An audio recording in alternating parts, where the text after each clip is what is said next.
it's often stated that during the 18th century, the so-called Enlightenment caused historians to move away from the partisanship which had characterised the previous century, thus meaning that historical writing became more objective during this period. And of course, the historian who is most often associated with this view is Edward Gibbon, who famously drew a fine line between the role of the theologian and the historian.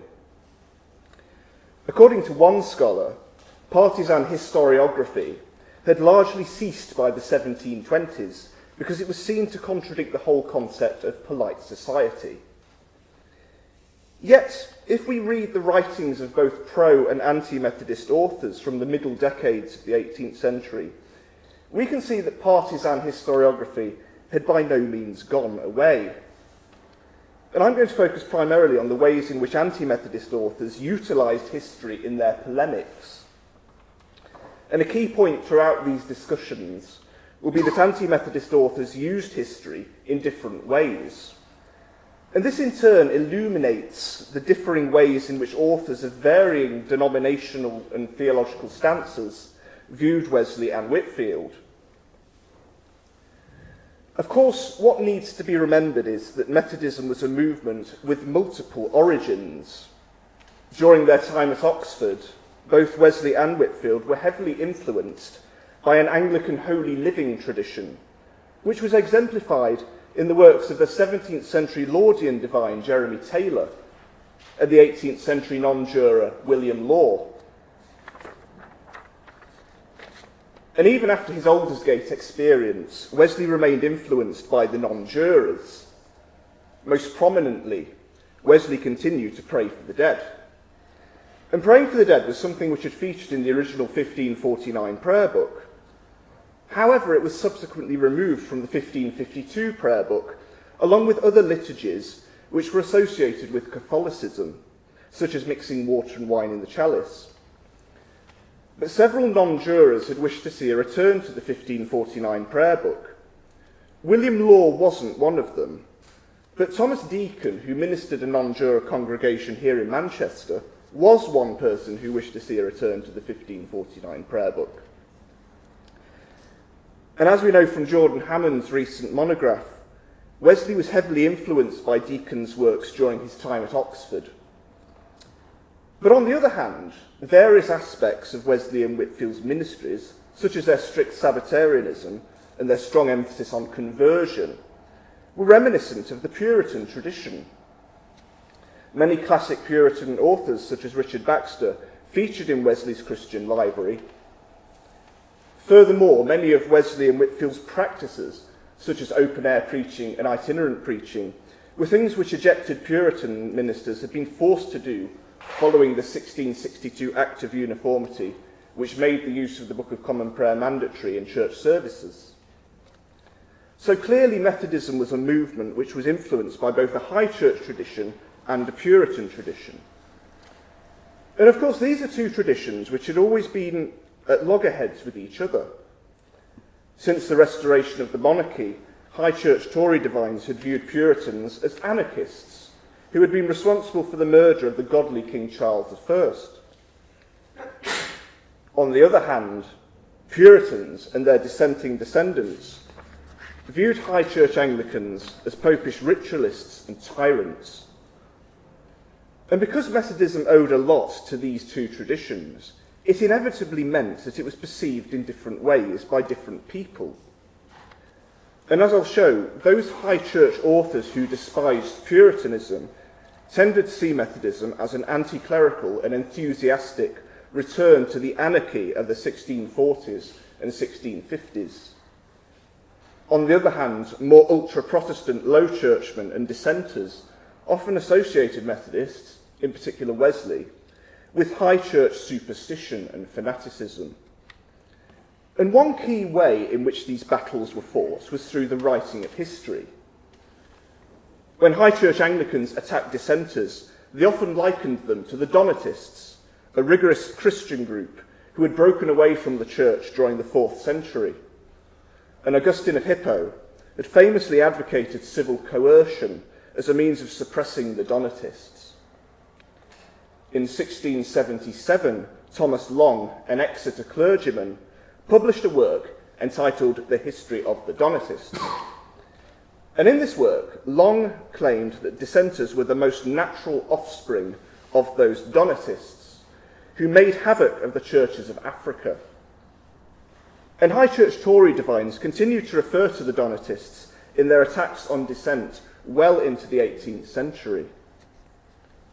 Dissenters also used historical writing as a forum for their cause.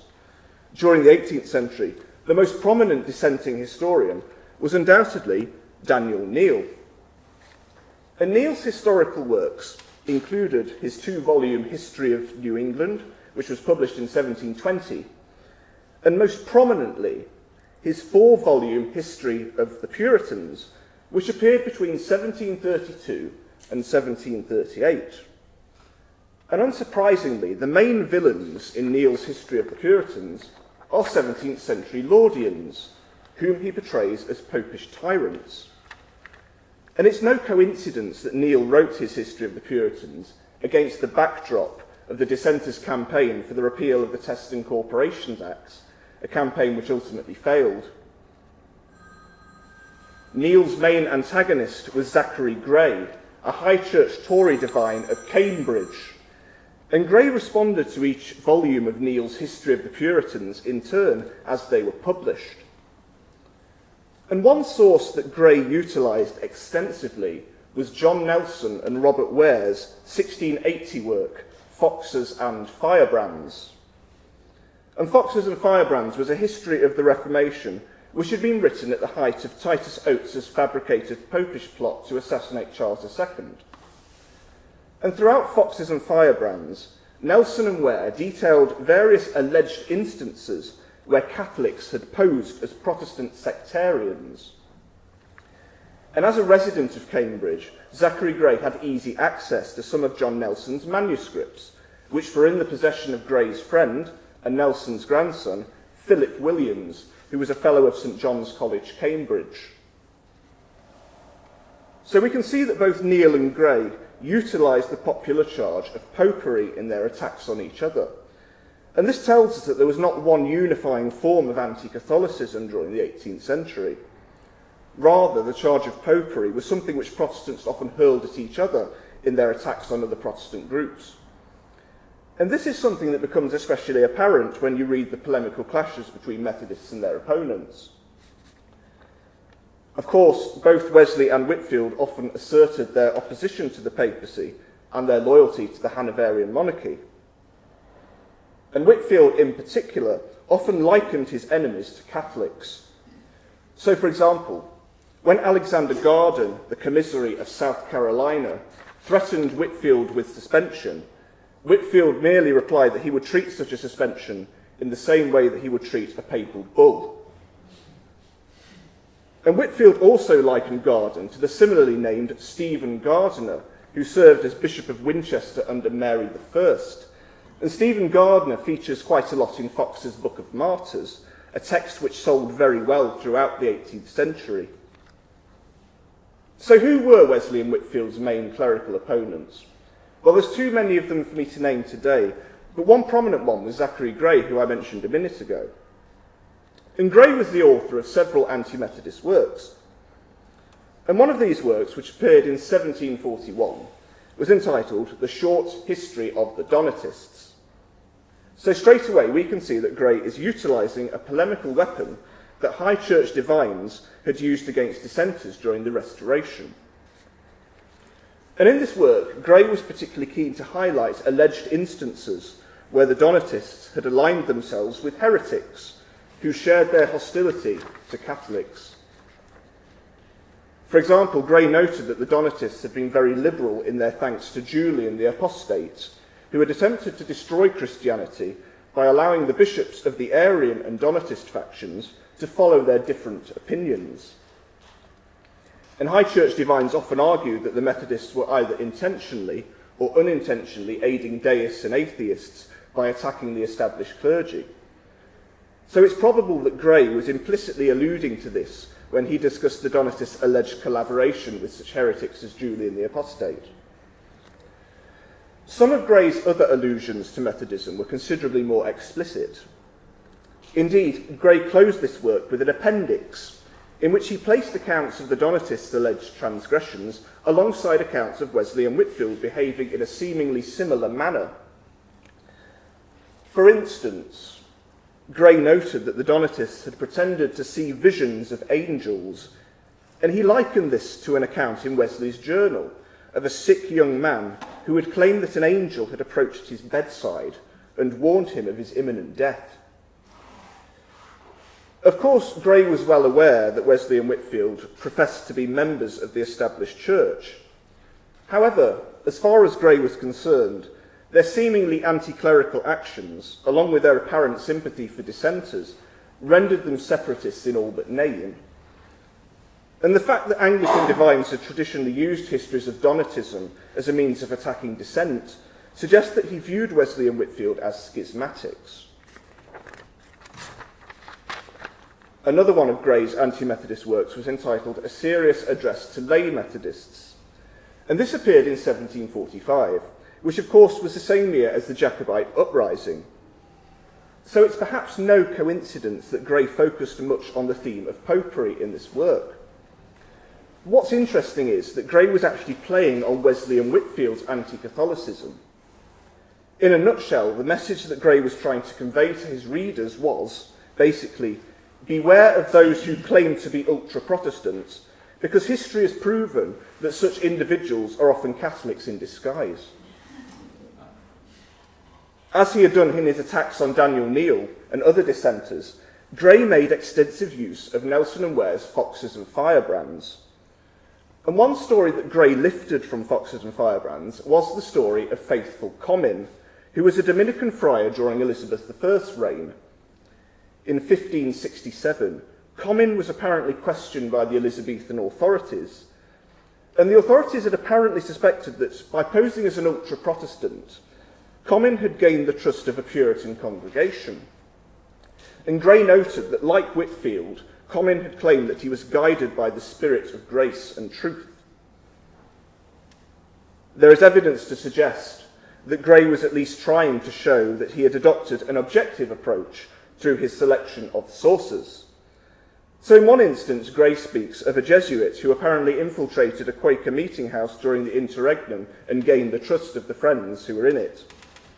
And when Gray cited this source material for this alleged incident, he cited a work by the 17th century dissenter Richard Baxter, who had been a vocal opponent of Quakerism during the interregnum. And significantly, Baxter was somebody whom Daniel Neal and other dissenters often cited. So it seems like Gray is at least making an effort to look like he's objective by citing sources from the opposing camp. And Zachary Gray was by no means the only anti-Methodist author who drew links between popery and Puritanism. At the more popular end of the market, we have a 1739 anti-Whitefield pamphlet entitled Enthusiasm Displayed, or The Moorfields Congregation. And this caption, which isn't readable on the slide, contains the line, "What was Peter's once is Whitefield's now." And Peter's was intended as a reference to the 17th century New Model Army chaplain Hugh Peter. And Hugh Peter was executed following the Restoration because his preaching was seen as something by contemporary royalists which had fueled the regicide. Yet, in the illustration, I'm not quite sure whether you can quite see it, but in this illustration, a rosary is dropped from Whitefield's hand. So evidently, the anonymous author's intention here was to portray Whitefield as a popish Puritan. Another key historical figure who sometimes featured in these discussions was John Wycliffe, the 14th century leader of the Lollard movement. In May 1739, a Mrs. Barbara Blackmore of London wrote a letter to Thomas Brett, a prominent non-juring divine. And we know from her extensive correspondence with Brett that Blackmore was part of a non-juring congregation in London. And in this letter, Blackmore attacks Wesley by comparing him to John Wycliffe. And non-jurors often tended to write disparagingly about Wycliffe, whom they viewed as an anti-clerical Erastian. Of course, Wycliffe had claimed that the civil magistrate, i.e. the monarch, should have the authority to deprive unruly and scandalous clergymen of their livings. And given that Wesley often condemned clerical abuses, it's easy to see why a non-juror might have seen similarities between the two individuals. The fact that Wesley was being attacked by a non-juror is somewhat ironic because, as we've seen, Wesley was influenced by several non-jurors. His mother, in fact, had been a non-juror. But Wesley was not the only evangelical who was compared to Wycliffe. On the 30th of June 1740, an item appeared in the London Daily Advertiser, which described a vast resemblance between Wycliffe and Whitefield. The colonists noted that, along with the fact that both individuals had been born and beloved alike in the same country, they had both been educated and were respected alike in the same university. The author then proceeded to describe Wycliffe and Whitefield as apostates from the same Church of England and champions in the same diabolical heresy. It is possible that the Boston colonist who wrote this article was also a non-juror. As David Parrish has shown in his recent monograph, Jacobitism was very much alive and well in the American colonies during the early decades of the 18th century. Ironically, however, Whitefield's admirers sometimes compared him to Wycliffe. In 1740, a follower of Whitefield published a work entitled The Parallel Reformers. And to the anonymous author, Whitefield's similarity to the pious and illustrious Wycliffe was something to be admired. Indeed, the author noted that, like Whitefield, Wycliffe had been a man of good natural abilities and astonishing eloquence. And as you can see from the slide, parallel illustrations of Whitefield and Wycliffe form the centrepiece of this pamphlet. A lengthy tribute to both reformers follow these images. Citing Gilbert Burnet's History of the Reformation, the author notes that Wycliffe and his followers were like Mr. Whitefield and his followers in the sense that both parties preached not only in churches, but also in the open fields, churchyards and markets without license from the ordinary. And it isn't really surprising that Whitefield was sometimes compared to Wycliffe by his admirers. Indeed, ultra-Protestant historians, such as John Fox, had often venerated Wycliffe in their historical works. It was, of course, John Fox who famously described Wycliffe as a morning star of the Reformation. And Wesley would go on to speak positively about Wycliffe in his annotations to Mosheim's Ecclesiastical History, which were published in the 1770s. Medieval Christianity also featured extensively in one of the most famous anti-Methodist works. And this was The Enthusiasm of Methodists and Papists Compared, a 3-volume work which appeared between 1749 and 1751. And it was written by George Lavington, the Bishop of Exeter. And unlike Zachary Gray, who we looked at earlier, Lavington was a Whig of a fairly moderate to low church persuasion. During his time as a student at Oxford, Lavington had been part of a Whig society which met at New College, which was also Lavington's college. And it was in 1710 that Lavington and other members of this Whig society had suffered violence at the hands of a pro-Sacheverell Tory mob. So unlike Zachary Gray, George Lavington was considerably more sympathetic towards the plight of dissenters. And this inevitably affected the ways in which he utilised history. Where Zachary Gray had discussed alleged instances where Catholics had masqueraded as Protestant sectarians, Lavington adopted a considerably more ultra-Protestant approach, in the sense that his discussions focused almost entirely on either the period before the Reformation or the Counter-Reformation.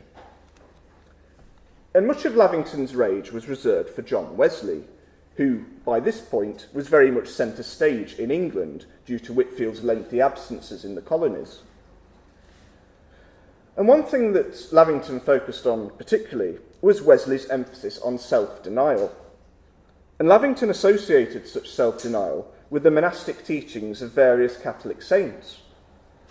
For instance, Lavington noted that St. Francis of Assisi had always worn clothing of the vilest sort. He also highlighted the asceticism of the 16th century Jesuit founder Ignatius Loyola, who had apparently claimed to make the women weep, tear their hair and charming faces, and throw away their vain ornaments.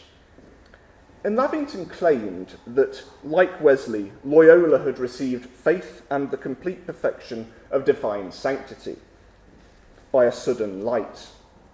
So here Lavington was evidently portraying Wesley's doctrine of Christian perfection as a popish form of monasticism.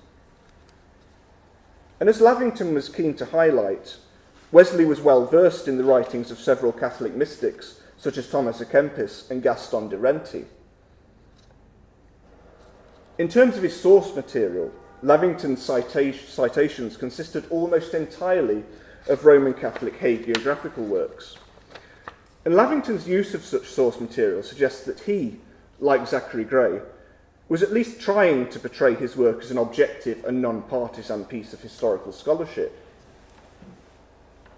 In the second volume of his Enthusiasm of Methodists, Lavington attacked Wesley's practice of praying for the dead, which he described as the foundation of purgatory. Lavington went on to state that because praying for the dead was one of the favourite Manchester doctrines of Mr. Deacon, Wesley was leading men certainly into Jacobitism and probably into popery. As Deacon had done many years earlier, Wesley strenuously denied that he supported the doctrine of purgatory. In his response to Lavington, he stressed that his prayers were for the faithful departed and not for those who die in their sins. Of course, when Lavington charged Wesley with Jacobitism, he was referring to a present danger, not a historical one.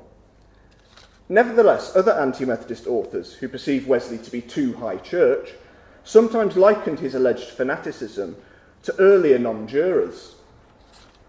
In September 1738, William Warburton, who was the bane of many high churchmen, claimed that Wesley exhibited a form of fanaticism which was reminiscent of the late non-jurors George Hicks and Jeremy Collier, the latter being most famous for his attacks on the stage.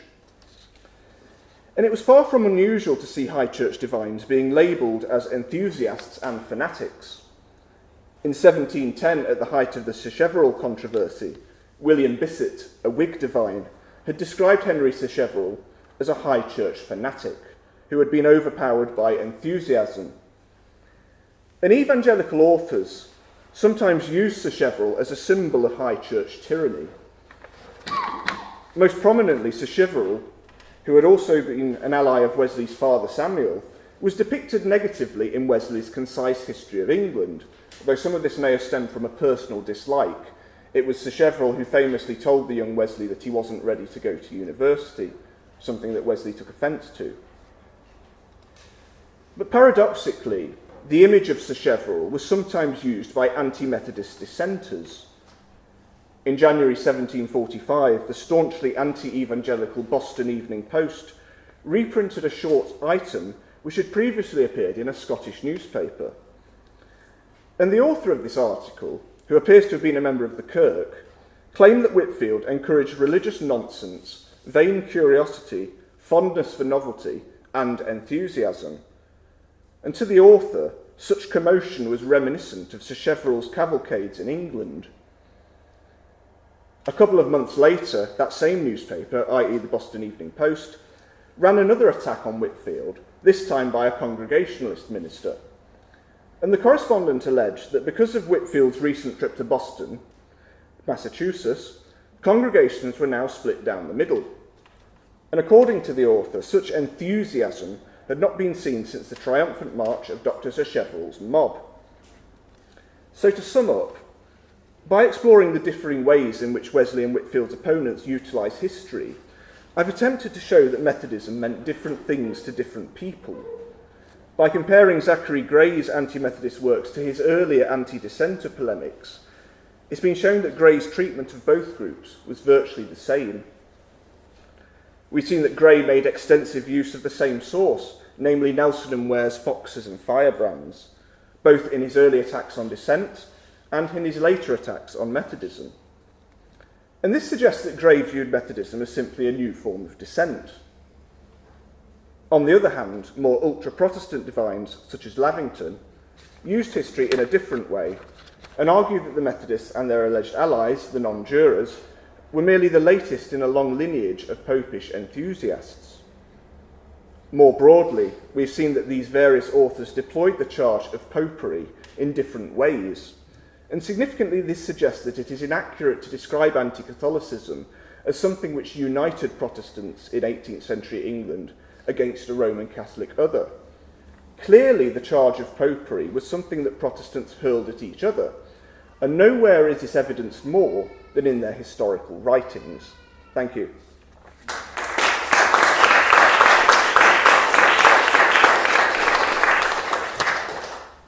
Thank you, Simon.